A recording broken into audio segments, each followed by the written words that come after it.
अस्सलाम वालेकुम स्टूडेंट्स, हम आज सॉल्व करेंगे इस वीडियो में, इस लेक्चर में चैप्टर 4 के रिमेनिंग क्वेश्चंस। क्योंकि हम इसकी एग्जांपल भी सॉल्व कर चुके हैं और इसके रिमेनिंग क्वेश्चंस जो थे 4.1 से 4.5 तक सॉल्व कर चुके हैं। आज 4.6 से 4.10 तक सॉल्व करेंगे। ठीक है, अगर आप वो देखना चाहते हैं, बाकी न्यूमेरिकल्स देखना चाहते हैं, उनके लिए अलग से वीडियो है। ठीक है, वो आप जाकर चैनल पर देख सकते हैं। तो हमारे पास सबसे पहले, अगर आप इस चैनल पर नए हैं तो मेरे चैनल को सब्सक्राइब कीजिए, लाइक कीजिए और शेयर कीजिए। तो क्वेश्चन नंबर 4.6 की तरफ चलते हैं। 4.6 में क्या है? 4.6 में है कि 100 मीटर क्यूब। ठीक है, हमारे पास 100 मीटर क्यूब।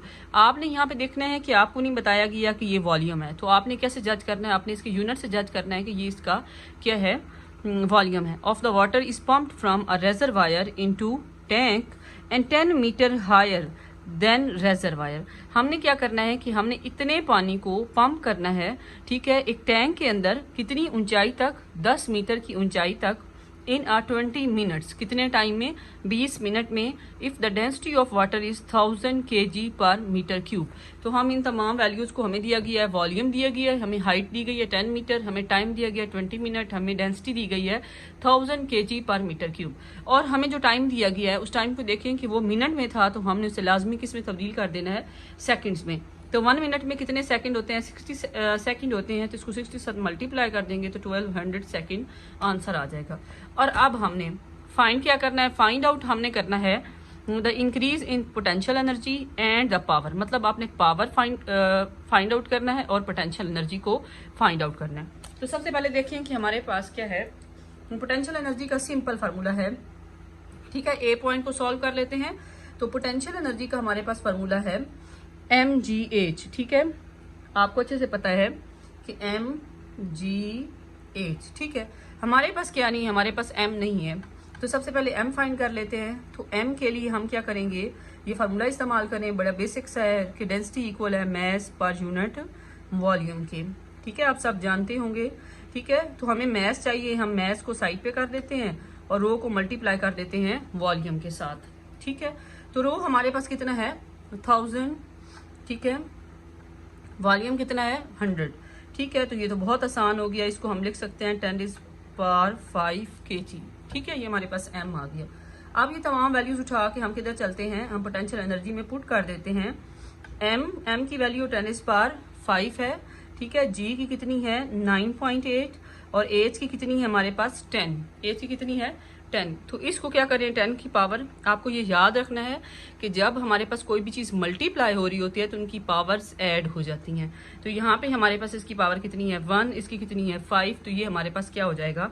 ऐड हो जाएगा। 9.8 10⁵ प्लस 1। तो ये कितना आंसर आ गया? 9.8 10⁵ ठीक है, हमारे पास ये क्या आ गई है? एनर्जी आ गई है, जो कि किसके इक्वल है? जॉल के इक्वल है। किसके इक्वल है? जॉल के इक्वल है। तो ये हमने क्या फाइंड कर ली? पोटेंशियल एनर्जी फाइंड कर ली। अब हम फाइंड करेंगे इसके लिए पावर फाइंड करेंगे। पावर के लिए हमारे पास बी ऑप्शन है। पावर का आपको बहुत आसान फार्मूला आता है, work done per unit time. ठीक है, और ये वर्क डन जो होता है, ये याद रखिएगा कि ये किसके बराबर होता है? पोटेंशियल एनर्जी, या जो एनर्जी हमारे पास अवेलेबल होती है पोटेंशियल एनर्जी बाय टाइम के। ठीक है, जितनी मतलब हमें कोई भी काम करने के लिए एनर्जी चाहिए होती है उसको हम क्या बोलते हैं? पावर बोलते हैं। ठीक है, तो यहाँ पर पोटेंशियल एनर्जी की वैल्यू आई है हमारे पास इधर एंड पर कितनी आई है? 9.8 10⁵ बाय टाइम कितना है? 1200। ठीक है, टाइम कितना है? 1200। तो हम क्या करेंगे? अगर आप इसको यहीं पे सिंपलीफाई करना चाहें तो कर सकते हैं। यहाँ पे एक डेसिमल है, इसको खत्म कर दे तो नीचे क्या आ जाएगा? एक और 10 आ जाएगा। 98 10⁵ 10 बाय मल्टीप्लाई बाय 1200। तो कितने जीरो कट जाएंगे? 2 जीरो, यहाँ से 1 जीरो। तो कितने जीरो यहाँ से कट गए और कितना बच गया? 3 बच गया। ठीक है, 98 को आप डिवाइड कर दें 12 पर और हमारे पास यहाँ पे 3 को ऐसे ही रहने दीजिएगा। ठीक है, तो ये हमारे पास 98 को डिवाइड करेंगे 12 पर, तो आपके पास जो आंसर आएगा वो आएगा 8.16। ठीक है, 8.16 10⁵ और इसको हम बोलेंगे वॉट। पावर का यूनिट जो होता है वो क्या होता है? वॉट होता है। ठीक है, और पावर को हम किलो वाट में भी लिख सकते हैं। कैसे लिख सकते हैं? Kilo watt. ठीक है, तो ये हमारे पास पावर का भी आंसर आ गया। ठीक है, और यहाँ पर हमारे पास एनर्जी का भी आंसर आ गया। ठीक है, आप कम से कम कोशिश करें कि कैलकुलेटर से सॉल्व करें, क्योंकि उससे आपकी गलतियाँ कम होगी, आपको खुद से भी क्वेश्चन को सिंप्लीफाई करना आना चाहिए। नेक्स्ट हमारे पास है क्वेश्चन नंबर 4.7। 4.7 में है a force thrust of 400 newton is required to overcome road friction and air resistance. ठीक है, प्रोपिलिंग ऑटोमोबाइल एट 80 किलोमीटर पर हॉर। ठीक है, हमारे पास क्या है कि हमें फोर्स चाहिए एक गाड़ी को फ्रिक्शन के अगेंस्ट, हमने उसे धकेल के चलाना है या मूव करवाना है। ठीक है, कितनी फोर्स उसके साथ वो मूव कर रही है, 400 न्यूटन फोर्स आप लगाएंगे तो उसकी जो ऑटोमोबाइल है उस गाड़ी की स्पीड कितनी होगी, 80 किलोमीटर पर हार। What power must be engine deliver. तो उसके लिए भी हमें क्या फाइंड करनी है, पावर फाइंड करनी है। तो उसके लिए हम क्या करेंगे, हमें दिया गया है फोर्स 400 न्यूटन और वेलोसिटी दी गई है 80 किलोमीटर पर हार। किलो की जगह आप 1000 से मल्टीप्लाई करेंगे और हॉर 3600 सेकंड के बराबर हो। एक घंटे में आपको पता है कि 1 हॉर में, एक हॉर में हमारे पास कितने मिनट होते हैं, 60 मिनट्स होते हैं, और एक मिनट में कितने सेकंड होते हैं, 60 सेकंड होते हैं। तो इस वजह से 3600 के बराबर होता है। इसकी जगह आपने ये पुट कर देना है। इसको डिवाइड वगैरह करेंगे, मल्टीप्लाई करने के बाद आपके पास जो आंसर आएगा वो 22.22 मीटर पर सेकंड होगा। पावर के लिए आपने 4 चैप्टर में ही एक फार्मूला पढ़ा है F.V। ठीक है, इसका डॉट प्रोडक्ट खत्म कर दें तो FV cos थीटा आ जाएगा।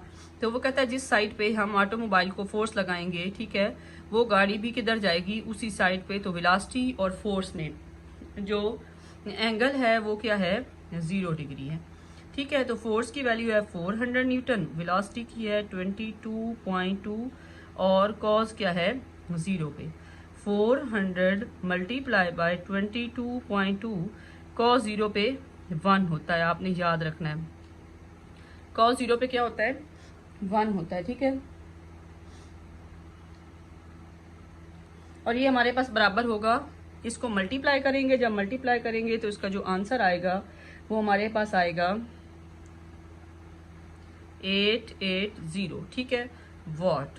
आप इसे चाहें तो आप इसे किलो में तब्दील कर सकते हैं। कैसे, मतलब डेसिमल को यहाँ पे लेकर आए यहाँ से। ठीक है, तो ये हमारे पास 8.8 10⁻³ वाट। ठीक है, इसको आगे आप लिख दें 8.8 किलो वाट।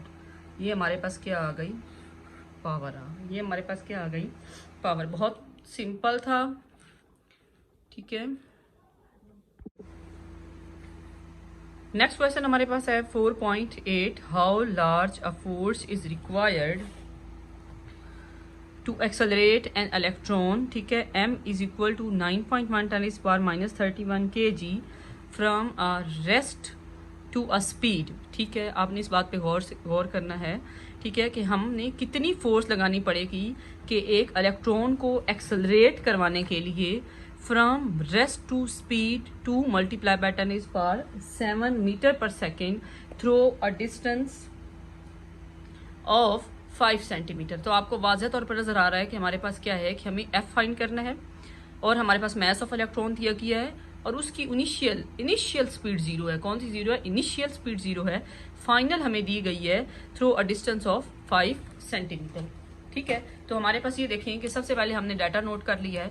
डाटा में हमारे पास क्या है कि सबसे पहले के m दिया गया है, vi 0 है, vf दी गई है, d दिया गया है। ठीक है, d 5 सेंटीमीटर है, तो आप 0.05 मीटर में तब्दील कर लें और f फाइंड करना है। ठीक है, f हमारे पास क्या है कि सबसे पहले आपने यहाँ पे वर्क एनर्जी प्रिंसिपल लगाना है। क्या लगाना है कि सोल्यूशन में हमारे पास वर्क एनर्जी, ठीक है, प्रिंसिपल।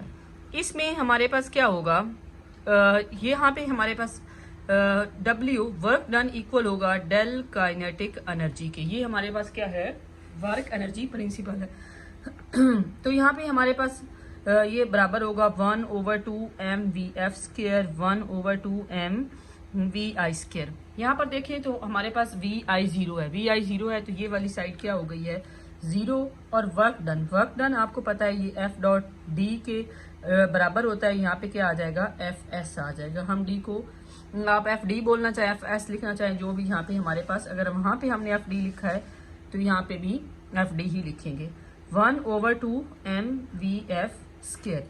हमें क्या फाइंड करना है, हमें फोर्स फाइंड करना है, तो हम फोर्स को यहीं पे रहने देंगे, डी को दूसरी साइड पे ले जाएंगे। डी की वैल्यू हमारे पास है 0.05, ठीक है। 1/2 m की वैल्यू है 9.1 10⁻31 और यहाँ पर VF2 मल्टीप्लाई बाय 10⁻7।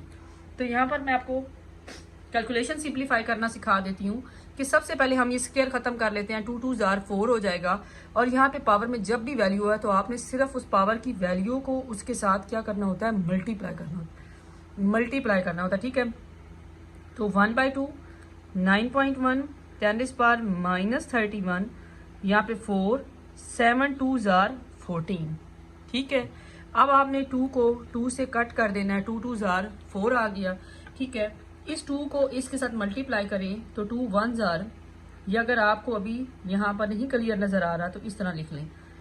आपने एक बात याद रखनी है कि जब भी पावर्स मल्टीप्लाई वैल्यूज मल्टीप्लाई हो रही होती हैं तो उनकी पावर्स क्या हो जाती हैं, ऐड हो जाती हैं। तो यहाँ पर +14 आ जाएगा, ठीक है। 2 1 जार 2 2 9 जार 18.2 10 डेज पार, हमारे पास इसको माइनस करें तो आता है 17। F 0.05, ठीक है। F इक्वल है 18.2 बाय 0.05 मल्टीप्लाई बाय 10 डेज पार -17। अब हम क्या करेंगे, सिंपल इसको इस पे आप डिवाइड कर दें और आपके पास आंसर आ जाएगा 3.6 10 डेज पार -15 न्यूटन, ठीक है। इस तरह से कोई भी कैलकुलेशन आप कर रहे होते हैं तो उसे 1 मिनट लगता है कि आप उसे सॉल्व कर लिया करें ताकि कैलकुलेशन। हमारे पास क्वेश्चन है, question number 9। A diver weighing 750 newton dives from a board 10 metre above the surface of pool, ठीक है। हमारे पास to use the conservation of mechanical energy to find his speed at a point 5 metre above the water surface neglecting air friction. यहाँ पर उसने क्या कहा है, उसने हमें कहा है कि आपने क्या करना है कि आपने फाइंड करना है, ठीक है। एक डाइवर है, ठीक है, एक पर्सन है, ये उसका डाइविंग बोर्ड है, ठीक है। वो कितना जमीन से या पानी की सरफेस से ऊंचा है, 10 मीटर तक ऊंचाई पर है, ठीक है। और उसकी वेजिंग कितनी है, 750 न्यूटन। H1 उसकी हाइट है। वो कहता है कि जब वो वहां से जंप लगाता है, ठीक है, ये उसका डाइविंग बोर्ड है, वहां से वो जंप लगाता है और कितनी हाइट तक पहुंचता है, जब वो इससे आधी हाइट तक पहुंचना है 5 मीटर तक, तो आप उसकी क्या फाइंड करें, वेलोसिटी फाइंड करें। क्या फाइंड करें, वेलोसिटी फाइंड करें। A diver weighing 1050 newton dives from a board 10 metre above the surface of pool. Diver कहाँ पर है, 10 मीटर हाई पर है, किधर, वाटर से। वो क्या कहता है, कंजर्वेशन ऑफ एनर्जी को आपने यहाँ पे इस्तेमाल करना है, ठीक है, इग्नोरिंग द एयर फ्रिक्शन, कि कोई फ्रिक्शन नहीं है। तो अब यहाँ पर देखिए कि हमारे पास अगर एयर फ्रिक्शन ना हो, ठीक है, कोई फ्रिक्शन ना हो, ठीक है, तो देखें कि सबसे पहले उसके पास जो पोटेंशियल एनर्जी थी वो सारी की सारी किस में इस्तेमाल हो जाएगी, उसके मूव करने में। तो हम यहाँ पर ये वाला फार्मूला लगा सकते हैं कि एनर्जी की कंजर्वेशन वाला फार्मूला, कि लॉस इन पोटेंशियल एनर्जी, ठीक है, किसके इक्वल होगी, गेन इन काइनेटिक एनर्जी की, किसके, गेन इन काइनेटिक एनर्जी की। तो हमारे पास यहाँ पर देखें 2 हाइट दी गई हैं, तो इसको हम लिखेंगे mgh1 -h2, ठीक है, और इसको हम लिखेंगे 1/2 mv स्क्वायर। किस में तब्दील हो रही है, काइनेटिक एनर्जी में तब्दील हो रहा है, जो कि हमारे पास बराबर है 1/2 mv स्क्वायर की। अब देखिए कि m यहाँ पर m से कैंसिल हो जाएगा, g2 को इधर मल्टीप्लाई कर दें, h1 h2 कर दें और यहाँ पर v स्क्वायर को ऐसे ही रहने दें। 2 मल्टीप्लाई बाय 9.8, ये आपको अच्छे से पता है, खुद ही याद होना चाहिए कि 9.8 के बराबर है। h1 10 है और h2 5 है, v square 2 multiply bye 9.8 multiply by 5 आ जाएगा, ठीक है। इसको माइनस कर देंगे तो 5 2 जार 10, ये कितना आ गया, 9.8। आप इसमें देखें कि आप इसको मल्टीप्लाई कर दें तो ये हमारे पास, या अगर आप इसका डेसिमल खत्म कर देंगे तो ये देखें ये खत्म हो जाएगा, ये हमारे पास आ गया 98 v स्क्वायर। इसका स्क्वायर रूट लें तो ये हमारे पास 9.9 इसका आंसर आता है, मीटर पर सेकेंड। ठीक है, ये इसका वेलोसिटी हमने रिवर की क्या कर ली, फाइंड कर ली। तो आपको समझ आ गई होगी, होप सो कि उसने क्या कहा था थ्योरी ने। 9.4.10 देखें कि 4.10 में हमारे पास क्या है।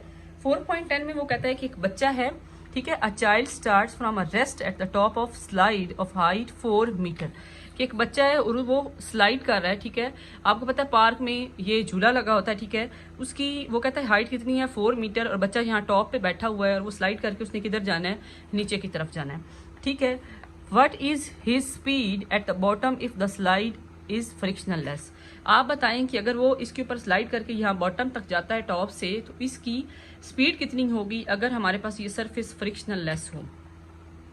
If he reaches the bottom with a speed 6 metre पर सेकेंड, वो कहता है अगर उसकी स्पीड उस वक्त 6 मीटर पर सेकेंड होगी, तो what percentage of his total energy at the top of the slide is lost as a result friction. ठीक है, अब उसने पहले फ्रिक्शन को इग्नोर किया और अब फ्रिक्शन समेत कहा है कि आप बताएं कि उसकी जो एनर्जी, टोटल एनर्जी का लॉस है वो कितना होगा। ठीक है, तो इसके 2 पॉइंट हैं। तो सबसे पहले हमने फाइंड करना है कि जो हमारे पास है स्पीड है, ठीक है, चाइल्ड की। तो इसके लिए सोल्यूशन कर लेते हैं। सबसे पहले पहला पॉइंट हल कर लेते हैं जो कि बहुत आसान है। उसने हमें कहा है कि आप देखें कि बच्चा टॉप से बॉटम की तरफ जा रहा है, तो पहले उसकी पास पोटेंशियल एनर्जी थी, वो किस में तब्दील हो गई, काइनेटिक एनर्जी में तब्दील हो गई। ठीक है, और हमारे पास क्या हो जाएगा, for friction less surface gain of kinetic energy equal है लॉस ऑफ पोटेंशियल एनर्जी के। ठीक है, हमारे पास ये बराबर होगी 1/2mv² के, और ये सिंपल बराबर होगा mgh के। mm से कैंसिल हो जाएगा, हमें v चाहिए तो हम इसको 2gh कर देंगे। ठीक है, 2 को मल्टीप्लाई कर दें 9.8 से और मल्टीप्लाई कर दें हाइट 4 से, तो ये हमारे पास 4 2s are 8 और 9.8 से मल्टीप्लाई करें तो इसका आंसर आता है 78.4। v² है, उसका स्क्वायर रूट ले लें और इसका आंसर आएगा 8.8 मीटर पर सेकेंड। ये हमने क्या फाइंड कर ली, वेलोसिटी फाइंड कर ली है। ठीक है, चाइल्ड की। ठीक है, अब हम फाइंड करेंगे इसकी point B, percentage of total energy lost, जो उसने एनर्जी लॉस्ट की है। बी हमारे पास पोर्शन है। ठीक है, हमने एनर्जी लॉस्ट फाइंड करनी है जब हमारे पास वेलोसिटी कितनी होगी, 6 मीटर पर सेकेंड होगी। तो हम सबसे पहले पोटेंशियल एनर्जी फाइंड कर लेते हैं एट द टॉप पर। बच्चा जब टॉप पर था तो उसके पास कितनी पोटेंशियल एनर्जी थी, mgh। अब देखें कि m हमारे पास नहीं है, इसको ऐसे ही रहने देंगे। g 9.8 है, ठीक है, और h कितना है 4, इसको मल्टीप्लाई कर देंगे, आपका आंसर आ जाएगा 39.2 m। ठीक है, वो m मीटर वगैरह नहीं है, ये m हमने एज इट इज मैथ वाला लिख दिया। ठीक है, तो ये हमारे पास पोटेंशियल एनर्जी आ गई। अब हम फाइंड करते हैं काइनेटिक एनर्जी एट बॉटम। ठीक है, काइनेटिक एनर्जी एट बॉटम पे हमारे पास है 1/2mv²। अब इसको क्या करेंगे, इसमें वो वेलोसिटी पुट करेंगे जो उसने अभी हमें बताई है। m को रहने देंगे और 6 का स्क्वायर कर देंगे, ये हमारे पास आ जाएगा 1/2m। 36 इसको डिवाइड कर दें तो ये आ जाएगा 18m। ठीक है, ये हमारे पास इक्वेशन नंबर 2 आ गई। अब वो कहता है कि इसने लॉस कितनी की, टोटल निकाल लेते हैं, लॉस ऑफ एनर्जी। ठीक है, लॉस ऑफ एनर्जी क्या होगा, टोटल 1 को इक्वेशन नंबर 1 माइनस क्या कर देंगे 2, तो 39.2 माइनस 18m, दोनों के साथ m जरूर आएगा। ठीक है, m तो कितना आया 21.2 m मैस। ठीक है, ये आ गई लॉस ऑफ एनर्जी। ठीक है, अब हमने फाइंड करना है इसका मेन, उसने हमें परसेंटेज का है कि टोटल परसेंटेज निकाल के बताओ कि कितना नुकसान हुआ है। लॉस ऑफ एनर्जी इक्वल है loss of energy over total energy multiply by 100। ठीक है, तो इसमें हमारे पास क्या होगा, लॉस ऑफ पोटेंशियल एनर्जी कितनी आई है, ये आई है। ठीक है, और हमारे पास टोटल एनर्जी कितनी है ये 39 ये वाला, ठीक है। mm से कट जाएगा, ठीक है। और इसको 100 से मल्टीप्लाई भी डिवाइड कर दें दोनों को और मल्टीप्लाई कर दें तो आपका आंसर आएगा 54%, ठीक है। तो यहाँ तक ये हमारे पास 4 चैप्टर के न्यूमेरिकल कंप्लीट हो गए। आपको कोई भी मसला हो तो आप कमेंट कर सकते हैं, और अगर आपको अच्छी समझ आती है तो आप लाजमी कमेंट सेक्शन में अच्छा फीडबैक दें।